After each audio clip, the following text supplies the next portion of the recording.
আসসালামু আলাইকুম। Tuition BD শিক্ষক শিক্ষার্থী এবং অভিভাবক সিরিজের ৩৯তম পর্বে কথা বলবো নিরাপত্তা এবং বিশ্বাসের বিষয়টা নিয়ে।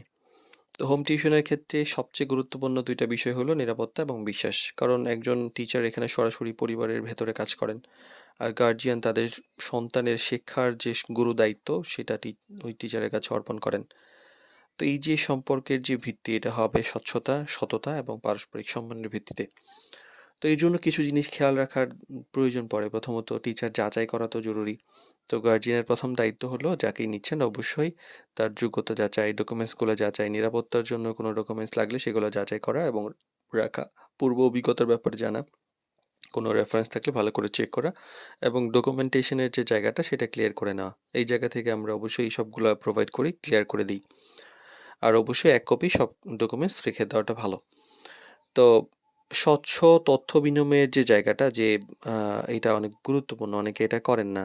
টিচার এবং গার্ডিয়ানের মধ্যে অনেকেই এটা গ্যাপ হয়ে যায়। তো আমরা এই জায়গাটা খুব স্ট্রিক্টলি হ্যান্ডেল করি। তো গার্ডিয়ান আ টিচারের ঠিকানা, পরিচয় বা এনআইডি কার্ড বলেন, স্টুডেন্ট আইডি কার্ড বলেন এগুলো সংগ্রহ করবেন। এনআইডি কার্ডটা বেস্ট কারণ স্টুডেন্ট আইডি কার্ড অনেক সময় তৈরি করা যায়। এবং পড়ানোর সময়সূচি, যোগাযোগের মাধ্যম এবং রেফারেন্স, বাবা-মার নাম্বার অর্থাৎ যে ব্যাপারগুলাতে আ গুরুত্ব দিলে পরবর্তীতে কোনো ভয় থাকার সম্ভাবনা কম বা খুঁজে পাওয়া যাবে এই ধরনের তথ্যগুলো ১ কপি রেখে দেওয়া ভালো। আর নির্দিষ্ট সীমারেখা বজায় রাখা উচিত। হোম টিউশনে একজন টিচারের যে দায়িত্বটা পড়ানো, এখানে প্রয়োজনীয় ব্যক্তিগত আলাপ এটা এড়ানো উচিত। নির্ধারিত সময়ের বাইরে বা অযথা যোগাযোগটা কম করা ভালো। পারস্পরিক সম্মানটা বজায় রাখা উচিত। এতে সম্পর্ক সুস্থ এবং নিরাপদ থাকে। আর শিক্ষার্থীর নিরাপত্তার নিশ্চয়তা করার একটা ব্যাপার থাকে। এগুলো অনেক ডিটেইল আলোচনা। যেমন পড়ার পরিবেশটা নিরাপদ কিনা। এক্ষেত্রে দেখা যায় যে অনেকে ইন্টারমিডিয়েট পড়ছে সেখানে একটা ছেলে টিচার একজন মেয়ের সঙ্গে দেয়া হচ্ছে বা একজন মেয়ের সঙ্গে ছেলে টিচার দেয়া হচ্ছে। তো এই যে ব্যাপারটা হয় এটা কিন্তু সবসময় নিরাপদ না। মানে মানুষ তো এটার মানে মানুষের জৈবিক চাহিদা আছে যেটা অ্যাক্সিডেন্টাল অনেক ব্যাপার-স্যাপার হতে পারে। তো এটা যদি খুব ভালোভাবে মনিটর না করতে পারেন, ওভার স্মার্ট করতে গিয়ে দেখা যাবে যে একটা অ্যাক্সিডেন্ট হতে পারে যেটা পরবর্তীতে সমস্যা হয়।